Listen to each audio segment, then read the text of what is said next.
Bon dia i bon Sant Jordi a tothom. Som de Laura, som de Fornells i em dediquen al món de l'educació.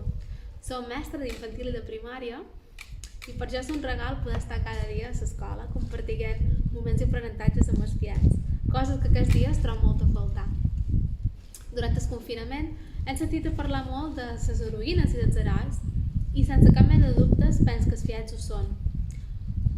Ho són perquè han hagut de canviar els seus hàbits, les seves rutines, els espais de jocs, així com també les maneres que tenen de comunicar-se amb els companys, amb la família i amb coneguts.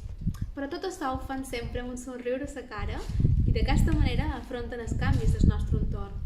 És per això que he escollit aquest poema, que jo el trobo fantàstic, ja que es tenen presents les diferents maneres que el fiat entén i es comunica amb el món.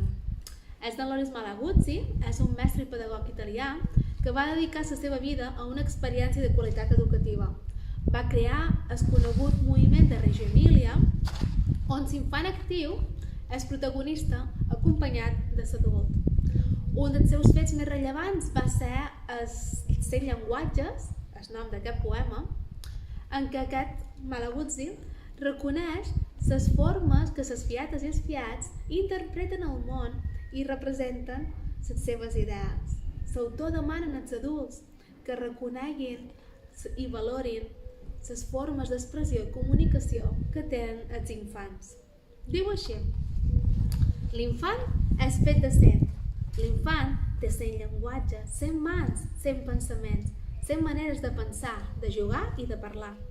100, sempre 100 maneres d'escoltar, de sorprendre, d'estimar. 100 alegries per cantar i comprendre. 100 maneres de descobrir. 100 maneres d'inventar. 100 maneres de somiar. L'infant té 100 i encara 100, 100 i 100, però li roben 99.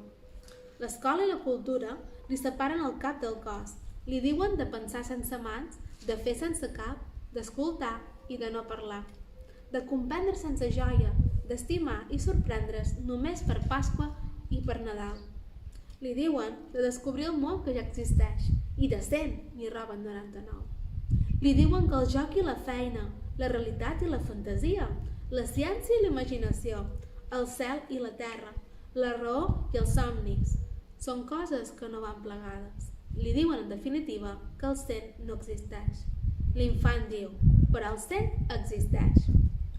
Feliç Sant Jordi a tothom i en especial a les fornelleres i fornellers, mercadelenques i mercadelencs.